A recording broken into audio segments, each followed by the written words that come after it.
पर हाल के दिनों में जिस तरीके से वरुण गांधी बेचैन हैं भाजपा में या भाजपा के जो इकोसिस्टम है उसमें वो जो सफोकेट हो रहे हैं, उन्हें जैसे लग रहा है कि उस एनवायरनमेंट में बेचैनी सा हो रहा है और इसी वजह से लगातार वो बीजेपी, मोदी जी या फिर बीजेपी आरएसएस की जो नीतियां रही है उसका आलोचना करते रहे नमस्कार। हैं। मैं रंजन यादव, मेरे इस यूट्यूब मंच पे आपका स्वागत है।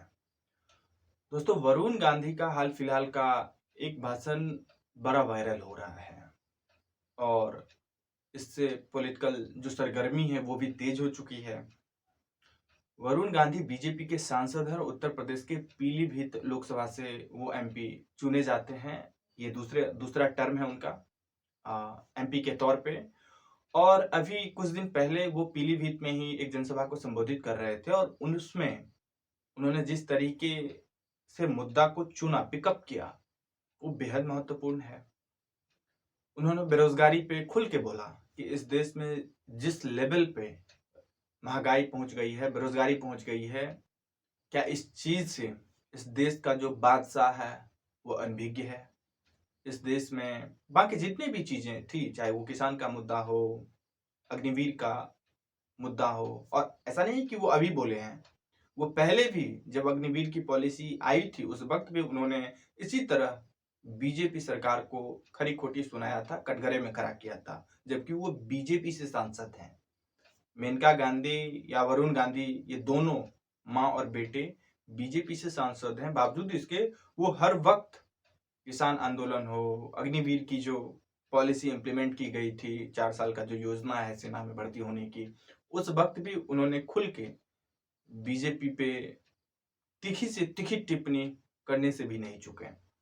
हालांकि अब 3-4 महीना में लोकसभा चुनाव है और इसके संदर्भ में इसको लोकसभा चुनाव को ध्यान में रखते हुए जिस तरीके से वरुण गांधी ने पीलीभीत में अपने जनसभा को संबोधित करते हुए भाषण दी है, वो बेहद इंटरेस्टिंग है। उन्होंने धर्म और राम के नाम पे, हनुमान के नाम पे जिस तरीके से बीजेपी, मोदी जी, अमित शाह या फिर उत्तर प्रदेश के मुख्यमंत्री योगी आदित्यनाथ जो एक तरह से ध्रुवीकरण का प्रयास करते हैं, सांप्रदायिकता का माहौल पैदा करने की कोशिश करते हैं, और वो कोशिश हमेशा उनकी रहती है कि समाज पोलराइज हो जाए, क्योंकि पोलराइज होने से तो बीजेपी को ही फायदा मिलती है। जितने हिंदू वोट हैं 80%, क्योंकि योगी आदित्यनाथ उत्तर प्रदेश में कहते भी हैं कि हम 80-20 का पॉलिटिक्स करते हैं, हमें 20 की जरूरत नहीं है, हमें 80 की जरूरत है। जो हिंदू हैं, हमें सिर्फ उनकी ही वोट की जरूरत है। इसी पर उन्होंने लिखित और तल्ख से तल्ख टिप्पणियां करते हुए कहा कि इस राम से क्या पेट भरेगा, जीवन चलेगा। उन्होंने कहा कि हमने तो सरकारी नौकरियां मांगी थी, हमें तो चावल, दाल और आटा मिला। ये जो मोदी सरकार अभी जो अनाज मुफ्त मिलती थी उस योजना को अगले 5 साल के लिए एक्सटेंड किया है, ये एक तरह से माना जा रहा है कि उसी पे प्रहार था मोदी जी के इस पॉलिसी पे जो उन्होंने अगले 5 वर्ष के लिए एक्सटेंड की है। तो कहीं न कहीं ये भी सरगर्मियां तेज हो गई है। ये भी अब कयास लगाया जा रहा है कि जिस तरीके से कुछ दिन पहले उत्तराखंड के केदारनाथ मंदिर में राहुल गांधी और वरुण गांधी की मुलाकात हुई थी। हालांकि वो मुलाकात उनकी पर्सनल व्यक्तिगत मुलाकात थी, पर्सनल मीटिंग थी। उसको हालांकि उस वक्त जिस नजरिए से देखा गया कि हो सकता है कि राहुल गांधी वरुण गांधी को कांग्रेस में एंट्री दे, कांग्रेस का दरवाजा खोले वरुण गांधी के लिए।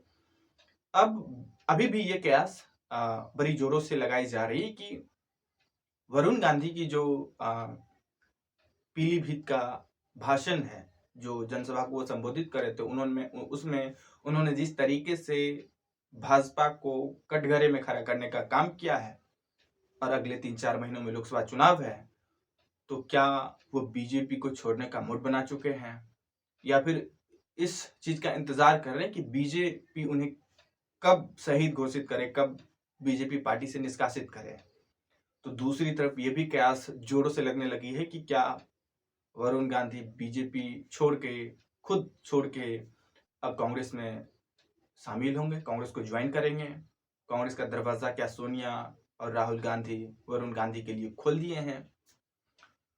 दोस्तों, इसका इतिहास बहुत लंबा है और वरुण गांधी के लिए कांग्रेस ज्वाइन करना इतना आसान भी नहीं है, क्योंकि इसकी इतिहास एक लंबी इतिहास रही है।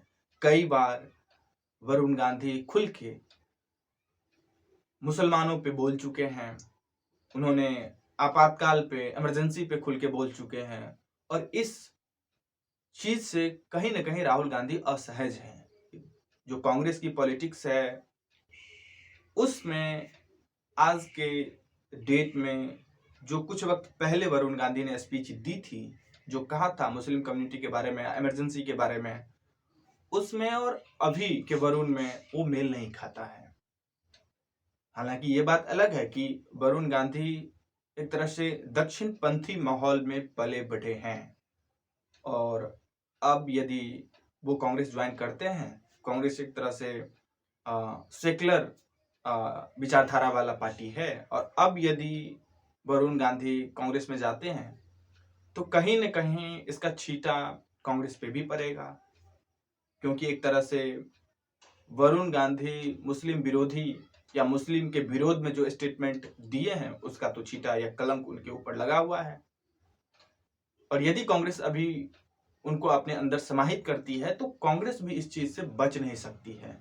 कांग्रेस को लेकर के भी लोगों में जो परसेप्शन है वो फिर बदलेगा कि क्या जिस तरीके से वरुण गांधी मुस्लिम विरोधी बयान दिए थे, बावजूद इसके कांग्रेस उसको ज्वाइन करने या अपने अंदर, अपने पास, अपने पार्टी में राहुल गांधी उनको रखने का फैसला लिए हैं।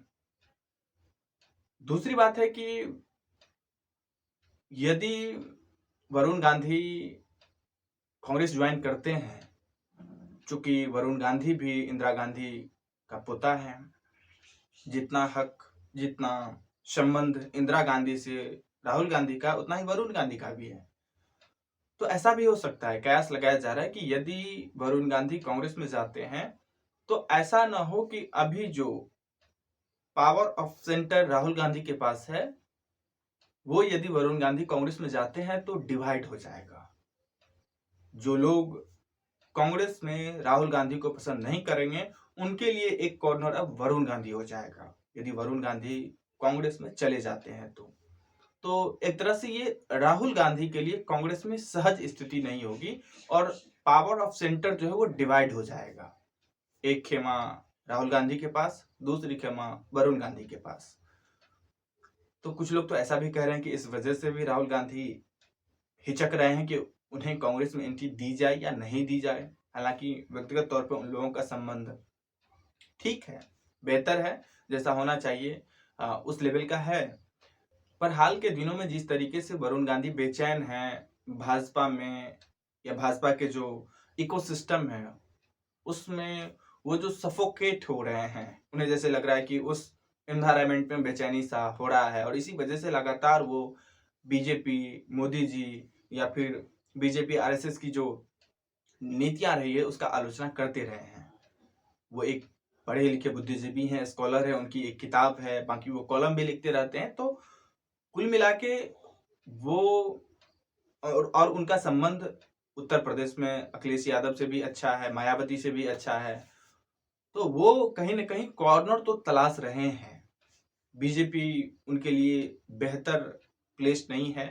ये तो उनके जो लगातार अभी चाहे ट्वीट हो या उनका भाषण हो, वो जो आ रहे हैं और जिस तरीके से वो टिप्पणी कर रहे हैं बीजेपी पे, उससे तो साफ नजर आ रहा है कि वो किसी कॉर्नर के तलाश में है। लेकिन चूंकि जो उनकी माँ थी मेनका गांधी, उनका संबंध एक तरह से शुरुआत से ही दक्षिणपंथी एनवायरनमेंट में रहा है और उनके पिता जो संजय गांधी थे वो गांधीवादी विचारधारा को मानने वाले थे, वो इंदिरा गांधी के बेटे थे। तो अब सबसे मुश्किल हालात यह है कि वरुण गांधी अपनी माता, उनकी माँ की जो इकोसिस्टम है दक्षिणपंथी विचारधारा, उसके साथ जो वो कुछ वक्त के लिए समाहित हो गई थी। हालांकि अभी उनकी माँ मेनका गांधी भी बीजेपी में असहज स्थिति में है।